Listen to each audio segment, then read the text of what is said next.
ভাইরা আমার, বিশ্বজুড়ে আজকে যে আমরা নির্যাতিত হচ্ছি তার অন্যতম কারণ হলো এই কওম আজকে আল্লাহর দ্বীন থেকে সরে গিয়েছে। নামে আমরা মুসলমান, কোরআন হাদিসের প্রতি আমাদের কোনো লক্ষ্য নাই, আমাদের আমল নাই। ও আমার ভাইয়েরা মুসলমানেরা, পৃথিবীর ইতিহাস পর্যালোচনা করলে দেখা যায় শুধু আজকে আমরা যেভাবে নির্যাতিত হচ্ছি সেইভাবে নয়, আল্লাহর যত নবীরা এই জমিনে এসেছিলেন প্রত্যেক নবী নির্যাতনের শিকার হয়েছে। কথা ঠিক কিনা? সবচাইতে বেশি নির্যাতনের শিকার যিনি হয়েছিলেন তোমার আমার নবী, আখিরি জামানার নবী মুহাম্মদুর রাসূলুল্লাহ সাল্লাল্লাহু আলাইহি ওয়াসাল্লাম। আল্লাহ রাসূল বলছেন সবচাইতে বেশি আল্লাহ তার প্রত্যেক নবীকে পরীক্ষা নিয়েছে, কিন্তু সবচাইতে বেশি যার পরীক্ষা নিয়েছে তিনি হলাম আমি মুহাম্মদুর রাসূলুল্লাহ সাল্লাল্লাহু আলাইহি ওয়াসাল্লাম। আজকে তো আমরা যদিও নির্যাতনের শিকার হচ্ছি, ষড়যন্ত্রের শিকার হচ্ছি, আজকে তো আমাদের বিরুদ্ধে অনেক যুদ্ধ ঘোষণা দিতেছে, আছে না নাই? জি ভাইয়েরা আমার, আমাদের বিরুদ্ধে একটা যদি যুদ্ধ ঘোষণা দেয়, এই ঘোষণাটা যুদ্ধ ঘোষণা হয়ে যায় আল্লাহর বিরুদ্ধে। কার বিরুদ্ধে? কারণ আমাদের অপরাধটা হলো আমরা আল্লাহর দ্বীন ইসলাম গ্রহণ করেছি, কলেমা পড়েছি, এই তো হলো অপরাধ। আর কোনটা আছে? ভাইয়েরা আমার, এইভাবে ইসলামের বিরুদ্ধে, নবীদের বিরুদ্ধে, ইমানদার দিনদার মুমিনদের বিরুদ্ধে যুদ্ধ ঘোষণা আজকে নতুন নয়। এই যুদ্ধ ঘোষণা দিয়েছিল ফেরাউন। কোনটা? কথা বলবেন কে? নমরুদ ঘোষণা দিয়েছিল, কারুন ঘোষণা দিয়েছিল, সাদ্দাদ ঘোষণা দিয়েছিল, আবু জেহেল দিয়েছিল, আবু লহব দিয়েছিল, উতবা দিয়েছিল, শাহবা দিয়েছিল, মুগিরা দিয়েছিল। কিন্তু ইতিহাস খুলে দেখেন একটাও জমিনে টিকে থাকতে পারে নাই। সুবহানাল্লাহ বলেন। ইসলাম আছে না নাই?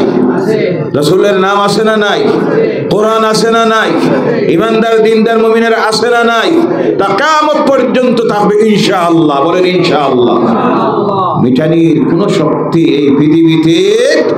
মুসলমানরা নির্যাতনের শিকার হয়েছে, যত শিকার হয়েছে তখন আল্লাহর পক্ষ থেকে তাদের জন্য সুসংবাদ এসেছে। বলেন সুবহানাল্লাহ। আমার রাসূল সাল্লাল্লাহু আলাইহি সাল্লাম উদাহরণ আমাদের সামনে রেখে গেছেন। বলতেছিলাম আমরা তো জেলের মধ্যে যাওয়ার প্রয়োজন হয় নাই, ইমান বিনা কষ্টে ইমান পেয়েছি, ইমান আনার কারণে নির্যাতনের শিকার হতে হয় নাই, বাড়ি ঘর ত্যাগ করতে হয় নাই, বিবি বাচ্চা ফেলাইয়া যাইতে হয় নাই, রক্ত জড়াইতে হয় নাই, দান দান শহীদ করতে হয় নাই। বিনা পরিশ্রমে আমরা ইমান পেয়েছি, যার কারণে ইমানের মূল্য আমরা বুঝি না, ইমানের স্বাদ এখনো অনুভব করতে পারি নাই। এর কারণে বহুত মুসলমান আছে দুর্বল ইমানদার, বেঈমানেরা সময় সময় কয় না জানি মুসলমানি ছাড়ি দিতাম নি না। নাউজুবিল্লাহ কইলা না? যে অবস্থা শুরু হইছে মনে হয় মুসলমান হইয়া বাঁচা যাইতো না। বলে নাউজুবিল্লাহি মিন যালিক। ও আমার ভাইয়েরা মুসলমানেরা, নির্যাতনের শিকার আল্লাহ রাসূল হলেন, জেলের ভিতরে চলে গেলেন, রাস্তাঘাট সব বন্ধ করে দিল, লেনদেন বন্ধ করে দিল, খাওয়া দাওয়া বন্ধ করে দিল। ইতিহাস প্রমাণ করতেছে আল্লাহ রাসূল সাল্লাল্লাহু আলাইহি সাল্লামের সঙ্গে সাহাবায়ে কেরামদেরকে নিয়ে আল্লাহ রাসূল শিয়ারে আবু তালিবের মধ্যে চলে গেলেন। 3 বছর জেলের জীবন। কিসের জীবন? আজকের যে জেল, এখানে লাইট আছে, পানির ব্যবস্থা আছে, টেলিভিশন আছে, বিছনাও দেয়, অসুস্থ হলে ঔষধও দেয়, কিন্তু এমন জেলের ভিতরে জালিমেরা নিয়ে ঢুকাইল। উপরে খোলা আকাশ, কোনো বিছনা নাই, পানির ব্যবস্থা নাই, পানি নাই। সব যখন শেষ হয়ে গেছে, ছোট ছোট বাচ্চারা কান্দিতেছে, মা স্তন থেকে দুধ শুকাইয়ে গেছে, পানি নাই, খাবার নাই। সাহাবায়ে কেরামরা ক্ষুধার যন্ত্রণায় সঙ্গে নিয়েছিলেন মুসল্লা হিসাবে ব্যবহার করার জন্য বেড়ার চামড়া, ছাগলের চামড়া, দুম্বলার চামড়া, শুকনা চামড়াগুলি কেটে কেটে রাত্রিতে পানির মধ্যে ডুবাইয়া রাখতেন। কিছু নরম হলে পরে সকালবেলায় চিবিয়ে চিবিয়ে শুকনা চামড়া খেয়ে ক্ষুধা নিবারণ করতেন। সুবহানাল্লাহ। যখন এটাও শেষ হয়ে গেছে, খাবারের কিছু নাই, আল্লাহ রাসূলের কাছে গিয়ে যখন আরজ করেন মাতা নাসরুল্লাহ, কখন আল্লাহর সাহায্য আসবে, আল্লাহ পাক তখন তার হাবিবকে শিখাইয়া দিতেন, রাসূল জবাব দিতেন, আলা ইন্না নাসরাল্লাহি করিব। বলো আল্লাহু আকবার। অবশ্যই আল্লাহর সাহায্য একেবারে নিকটবর্তী। সুবহানাল্লাহ বলেন। কথাটা কার? কথা কার? আল্লাহ রাব্বুল আলামিন তখন তার হাবিবকে সান্ত্বনা দিতেন, দিতে গিয়ে বলতেন, কোরআনুল কারীমের মধ্যে আসতেছে, আমার হাবিব আপনি যে শুধু নির্যাতিত হচ্ছেন, আপনাকে গালি দিতেছে, মিথ্যাবাদী বলতেছে, আপনি শুধু নয়, এর আগে আরো যত নবীরা এসেছিলেন তারাও এইভাবে নির্যাতনের শিকার হয়েছে, তাদেরকেও গালি দিয়েছে, কষ্ট দিয়েছে, তারা ধৈর্য ধারণ করেছিল। তোমার প্রতি আমি আল্লাহর নির্দেশনা, তুমি ধৈর্য ধারণ করো। ইন্নাল্লাহা মা'আস সাবিরিন, নিশ্চয়ই আল্লাহ ধৈর্যশীলদের সাথে আছে। বলে সুবহানাল্লাহ। এবার হানি শেষ হয়ে গেছে, ক্ষুধার যন্ত্রণায় আল্লাহ রসুলের সাহাবীরা বাবলা গাছ বলা হয়, গাছের পাতায়ও গোছা কাটা, গাছের মধ্যেও গোছা কাটা, ক্ষুধার যন্ত্রণায় মুখের মধ্যে যখন দিতেন, হাদিস শরীফের মধ্যে আসতেছে, চিবাইতে গিয়া কাটা গোছা জিহ্বার মধ্যে ঢুকে গিয়া তরতাজা রক্ত জিহ্বা দিয়ে জোরে জোরে পড়ত। সুবহানাল্লাহ। ইতিহাস সামনে, সেই ইতিহাসকে পর্যালোচনা করবেন। এবার 3 বছর চলে গেল। কয় বছর? হযরতে আনাস রাদিয়াল্লাহু তাআলা আনহু একদিন ওমর রাদিয়াল্লাহু তাআলা আনহুর সামনে বসে আছেন, হঠাৎ করে পিঠের কাপড় উঠে গেছে। হযরতে ওমর রাদিয়াল্লাহু তাআলা আনহু পিঠের দিকে দেখে অবাক হয়ে গেলেন, মানুষের পিঠ কি এমন হয়? গোটা পিঠের মধ্যে বড় বড় গর্ত হয়ে গেছে, চিহ্ন রয়ে গেছে। জিজ্ঞাসা করলেন, ভাই তোমার পিঠের এই অবস্থা কেন? তিনি বললেন, ভাই আপনি জানেন না, ইসলাম গ্রহণ করার অপরাধে, কলিমা পড়ার কারণে বেঈমান জালিমেরা আমাকে ধরে নিয়ে জ্বলন্ত আগুনের কয়লার টুকরার উপরে শোয়াইয়া রাখত, আর জলে জলে আমার রক্ত মাংস পড়ে গিয়া আগুন নিভত। ওই যে কয়লার আঘাতে আমার পিঠের মধ্যে যে গর্তগুলি হয়েছিল, আজ আমার পিঠের মধ্যে তার দাগ রয়েছে। সুবহানাল্লাহ, সুবহানাল্লাহ। এই হলো সাহাবায়ে কেরামদের জীবন। কি নির্যাতনের শিকার, কি অত্যাচারের শিকার।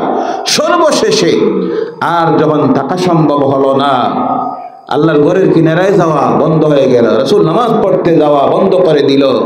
অত্যাচার নির্যাতনের শিকার হয়ে আল্লাহ রাসূল জানিয়ে দিলেন, আমার সাহাবীরা যার যার ঘরে ঘরে 2জন 3জন মিলে জামাতে নামাজ পড়ো। রাসূল ঘরে পড়তেন, 2-3 জন সাহাবীদেরকে নিয়ে জামাতে নামাজ পড়তেন।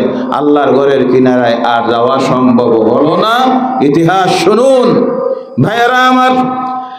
সর্বশেষে নির্যাতনের চূড়ান্ত সীমায় গিয়ে যখন পৌঁছে গেল, মদিনার মুসলমান 70 জন, তখন মদিনার মানুষ আল্লাহর দ্বীন গ্রহণ করেছে কতজন? 70 জন। আল্লাহ রসুলের সঙ্গে তারা ওয়াদা করলেন, রসুলের কাছে বায়াত হলেন, ওয়াদা দিলেন, ইয়া রাসূলুল্লাহ সাল্লাল্লাহু আলাইহি সাল্লাম, আপনি চলে আসুন মদিনাতুল মুনাওয়ারায়। মুসলমান যারা নির্যাতনের শিকার, আপনারাও চলে আসেন। আপনার জন্য আমাদের জান মাল ইজ্জত আবরু বাড়ি ঘর বিবি বাচ্চা সব আমরা দিয়ে দিব। আপনার নিরাপত্তার জন্য প্রয়োজনে আমরা আমাদের রক্ত দিব, কল্লা দিব। বলো সুবহানাল্লাহ। রাসূল জানাইয়া দিলেন, আমার সাহাবীরা দিনের বেলায় তো যাওয়া সম্ভব নয়, রাত্রিতে গোপনে গোপনে আল্লাহ রাসূলের সাহাবীরা নিজের বাড়িঘর সব ত্যাগ করে দিয়া মদিনার পথ ধরলেন, মদিনায় চলে গেছেন। মাত্র কয়েকজন আল্লাহ রাসূল সহ আলী, আবু বকর রাদিয়াল্লাহু তাআলা আনহু সহ কয়েকজন মাত্র মদিনাতুল মক্কায় থাকলেন। নির্যাতনের চূড়ান্ত সীমায় গিয়ে পৌঁছে সিদ্ধান্ত নিল জালিমেরা আল্লাহ রসুলকে জমিন থেকে বিদায় করে দেওয়ার জন্য সিদ্ধান্ত নিয়েছে। আজকের রাত্রিতে আল্লাহ রসুলের ঘর ঘেরাও করা হবে, আর রসুলকে চিরদিনের জন্য হত্যা করে জমিন থেকে বিদায় করে দিবে। বলো নাউযুবিল্লাহ। কিন্তু বাসানির মালিক কে? আর জোরে বলবেন কে? মুমিনের হেফাজত করা দায়িত্ব কার?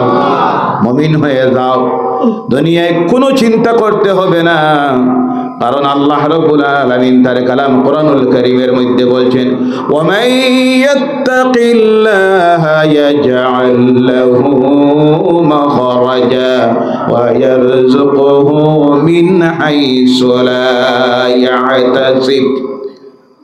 যারা আল্লাহর ভয় অন্তরে নিয়ে আসে মুমিন হয়ে যায়, তাদের বাসার রাস্তা বাহির করে দেওয়া আল্লাহর জাতের জন্য ওয়াজিব হয়ে যায়। সুবহানাল্লাহ বলেন, সুবহানাল্লাহ।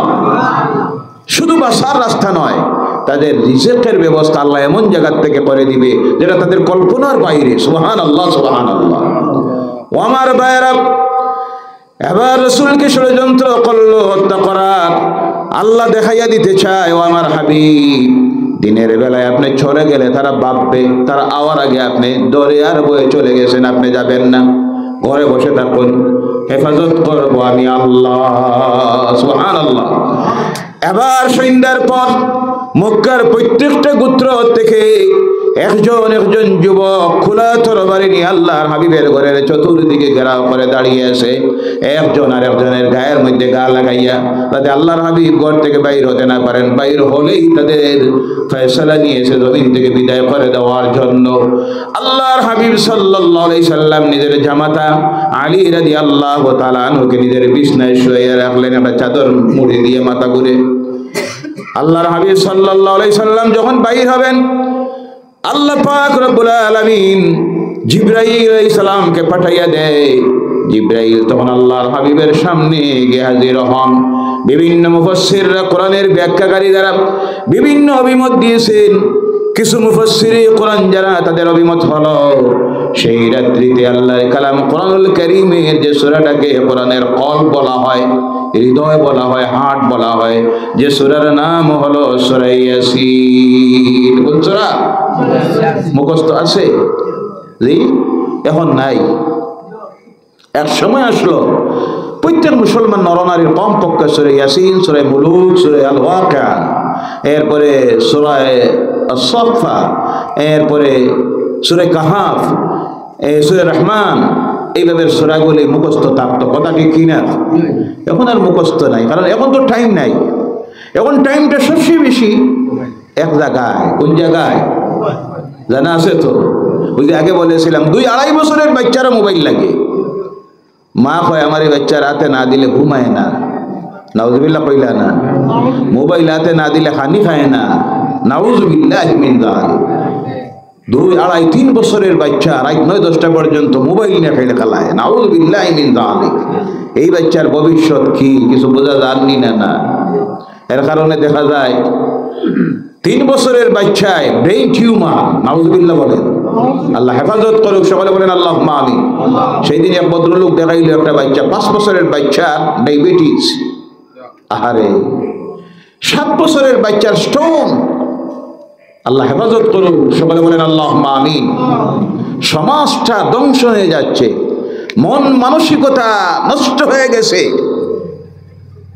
ভাইরা আমার, এবার আল্লাহ রাসূল সাল্লাল্লাহু আলাইহি সাল্লামের কাছে জিবরাইল আলাইহিস সালাম এসে সূরা ইয়াসিনের আরম্ভণি থেকে ইয়াসিন ওয়াল কুরআনিল হাকীম শুরু করে লা ইউবসিরুন পর্যন্ত তিলাওয়াত করে শোনাইয়া দিলেন।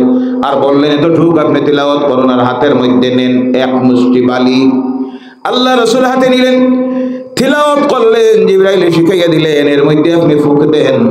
আর ঘর থেকে বাইর হওয়ার সময় এই বালুকা রাশি একটা বার আপনি নিক্ষেপ করবেন, বাকি কাজ করার দায়িত্ব কার? আল্লাহ পাক রব্বুল আলামিন সঙ্গে সঙ্গে এই বালুকা রাশি প্রত্যেকটা কাফের মুশরিকের চোখের মধ্যে পৌঁছাই দিল। সুবহানাল্লাহ। তরবারি হাত থেকে রেখে দিয়া চোখ মুছে সুবহানাল্লাহ, সুবহানাল্লাহ। আর আল্লাহ রাসূল সামনে দিয়ে বাইর হয়ে রওনা করেছেন, চলে গেলেন আবু বকর রাদিয়াল্লাহু তাআলা আনহুর ঘরে। অপেক্ষা করতেছে তারা, ফজর হয়ে গেছে। অপেক্ষা করে করে দেখে আল্লাহ রাসূল তো বাইর হন নাই।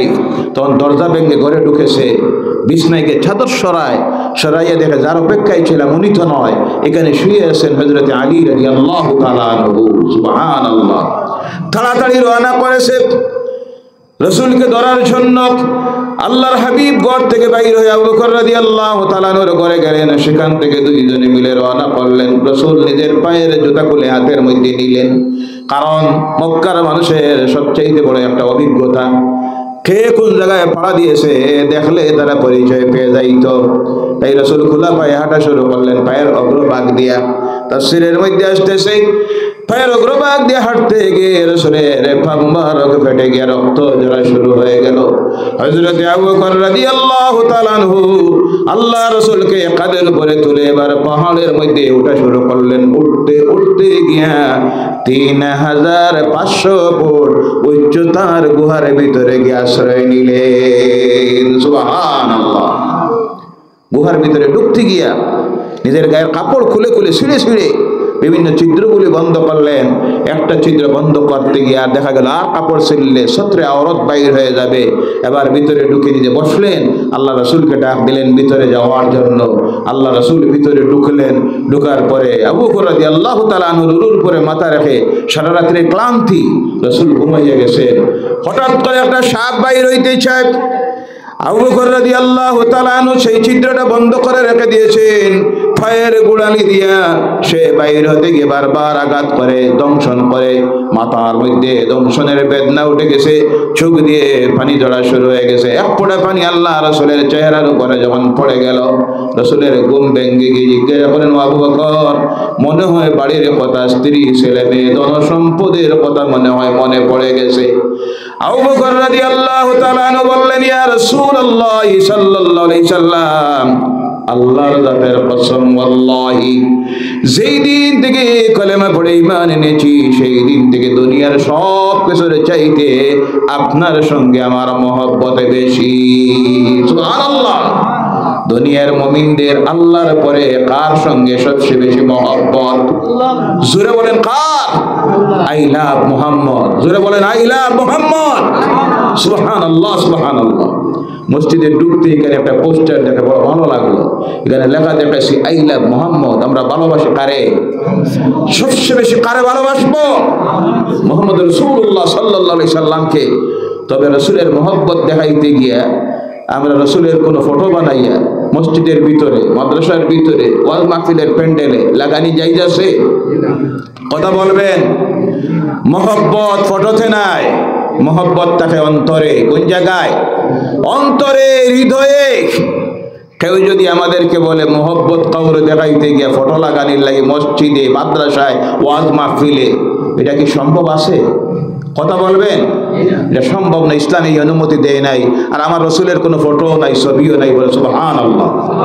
ও আমার ভাইরা, আল্লাহর পরে যাকে আমরা ভালোবাসি তিনি হলেন মুহাম্মদ রাসূলুল্লাহ সাল্লাল্লাহু আলাইহি সাল্লাম। কারণ ওনার ভালোবাসার নাম হলো আল্লাহকে ভালোবাসা। যার জন্য তো আল্লাহ তার কালাম কোরআনুল কারীমের মধ্যে বলতেছেন, কুল ইন কুনতুম তুহিব্বুনাল্লাহ ফাত্তাবিউনি ইউহিব্বুকুমুল্লাহ। জোরে বলো আল্লাহু আকবার। হে রাসূল, আপনি তাদেরকে বলে দেন, তারা যদি আমি আল্লাহকে ভালোবাসতে চাই, আমি আল্লাহর সঙ্গে যদি ভালোবাসা স্থাপন করতে চাই, তাহলে তারা যেন তোমাকে ভালোবাসে। সুবহানাল্লাহ।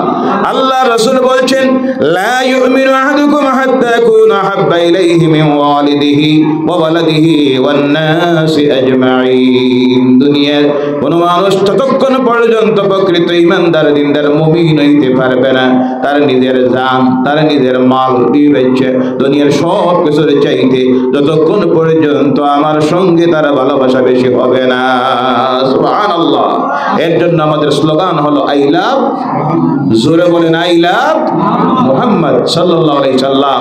এর কারণে দেখবেন একটা মানুষ 5 ওয়াক্তের নামাজ পড়ে না, মদ পান করে, রোজা এইভাবে যদিও হয়, কিন্তু সামান্য যদি ঈমান তার ভিতরে থাকে, কি থাকে?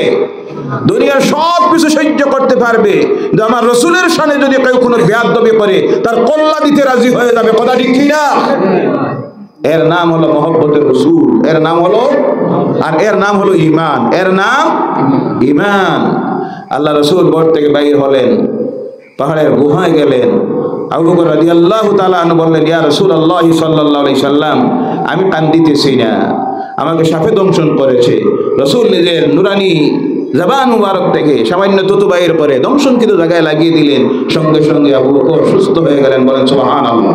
সকাল হয়েছে, বাইর হয়েছে, তারা কোন দিকে গেলেন খোঁজানো শুরু করে করে এবার পাহাড়ের সেই গুহার উপরে উঠে হাজির হয়ে গেছে। তারা তাদের পায়ের দিকে যদি তাকায় তাহলে আল্লাহ রাসূলকে দেখে নিবে, আবু বকর রাদিয়াল্লাহু তাআলা আনহুকে দেখে নিবে। আবু বকর চিন্তায় পড়ে গেছেন, আল্লাহ রাসূলকে বলেন, ইয়া রাসূলুল্লাহ সাল্লাল্লাহু আলাইহি সাল্লাম, তারা যেখানে দাঁড়িয়ে আছে শুধু যদি তাদের পায়ের দিকে তাকায় তাহলে আমরা ধরা পড়ে যাব। আল্লাহ পাক এই অবস্থাটার কথা কোরআনুল কারীমের মধ্যে উল্লেখ করতেছেন, ইয ইয়াকুলু লিসাহিবিহি লা তাহজান ইন্নাল্লাহা মা'ানা। আল্লাহু আকবার। তিনি তখন তার সঙ্গের সাথীকে বলেছিলেন, লা তাহজান, কোনো চিন্তা করিও না, ইন্নাল্লাহা মা'ানা, আল্লাহ আমাদের সঙ্গে আছেন। সুবহানাল্লাহ বলেন। আমাদের সঙ্গে কে আছে? আমরা যারা, আমাদের সঙ্গে কে আছে? জোরে বলেন কে? রাসূলকে হেফাজত আল্লাহ কিভাবে করলো দেখাইয়া দিল। কমান্ডো বাহিনী লাগে নাই, সেনাবাহিনী লাগে নাই, কোন সাহাবীও সেখানে নিরাপত্তা রক্ষী নাই। সামান্য একটা মাকড়, কি মাকড় আল্লাহ পাঠাইয়া দিল, গুহার সামনে গিয়ে জাল বানাইল, দুইটা কবুতর এসে বাসা বানাইয়া ডিম পাড়লো, থা দেওয়া শুরু করলো। তারা এখানে দাঁড়ায়, শয়তান সেখানেও আসে না নাই? কথা বলেন, আসে না নাই? এখানেও আসে না নাই? সব জায়গায় আছে। শয়তান কয় তোমরা পাওয়ার দিকে চাও, তারা কয় এখানে আর চাইয়া লাভ নাই, সারা জিন্দিগিতে পাহাড়ে আইলে দেখি এখানে মাকড়ের এই জাল আছে আর পাড়ার বাসা আছে, তাড়াতাড়ি চলো অন্যদিকে। হেফাজত করলো কে? এই আল্লাহ এখনো আসে না নাই? ভাইয়ারা আমার, 3 দিন 3 রাত্রির মতো সেখানে আল্লাহ রাসূল সাল্লাল্লাহু আলাইহি সাল্লাম থাকলেন। ওখান থেকে রওনা করলেন মদিনাতুল মুনাওয়ারায়। আমার বলার উদ্দেশ্য, মদিনাতুল মুনাওয়ারায় যাওয়ার সময় কুবা মহল্লায় রাসূল থাকলেন 15 দিন। রাসূলের হাতের নির্মিত প্রথম মসজিদ হলো মসজিদুল কুবা, যেটা আজকের মদিনাতুল মুনাওয়ারা থেকে 5 কিলোমিটার দূরে। রাসূলের হাতের নির্মিত হওয়ার কারণে আল্লাহ ওই মসজিদের মর্যাদা কেমন বাড়াইয়া দিলেন। পৃথিবীর ইতিহাস প্রমাণ হাদিস শরীফের মধ্যে আসতেছে, আল্লাহ রাসূল বলছেন, কেউ যদি ওই মসজিদে কুবার মধ্যে গিয়ে 2 রাকাত নফল নামাজ পড়ে, কয় রাকাত?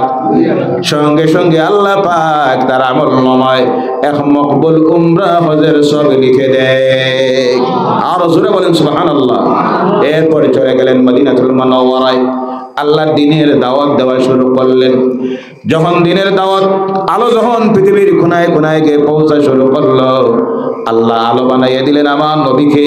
তার কালাম কোরআনকে আল্লাহ আলো হিসাবে ঘোষণা দিয়েছেন। বিভিন্ন জায়গায় কোরআনে আসতেছে দ্বীনে ইসলামকে আল্লাহ আলো হিসাবে পৃথিবীর মানুষের কাছে পাঠাইয়েছেন। যেমন আল্লাহ পাক তার কালাম কোরআনুল কারীমের মধ্যে বলতেছেন, লাকাদ কানা লাকুম قد جاءكم من الله نور وكتاب مبين। সুবহানাল্লাহ। আল্লাহর পক্ষ থেকে এসেছে আলো। এখানে আলো দিয়ে অর্থ করেন জনাব মুহাম্মদ রাসূলুল্লাহ সাল্লাল্লাহু আলাইহি সাল্লাম। সেই আলো যখন প্রকাশিত হয়ে গেছে, লাইট জ্বলে গেছে, পৃথিবীর পথহারা মানুষগুলি দলে দলে আল্লাহর দ্বীন গ্রহণ করার জন্য মদিনায় আসা শুরু করলো। গেল 12 বছর। কত বছর? ভাইরা আমার, জীবনের শেষ হজ আল্লাহর হাবিব বক্তব্য দিতেছেন আরাফাতের ময়দানে, যেখানে আজকে মসজিদুন নামেরা নামের মসজিদ তৈরি হয়েছে। সেখানে দাঁড়িয়ে জীবনের শেষ দীর্ঘ বক্তব্য দিতেছেন জোহর থেকে আসর পর্যন্ত। যখন বক্তব্য দিতেছেন, যেই নবীর সঙ্গে মক্কা থেকে 250 মতো মানুষ মদিনায় গিয়েছিল, আজ সেই নবীর সামনে বসে আছেন 1,24,000-এর ঊর্ধ্বে সাহাবীরা। আরো আসতে কই সুবহানাল্লাহ। সুরে বলেন সুবহানাল্লাহ। মাঝে গেছে কত বছর? 12 বছর। কত বছর? কি জিনিসের আকর্ষণে পৃথিবীর মানুষ আল্লাহর দ্বীন গ্রহণ করলো?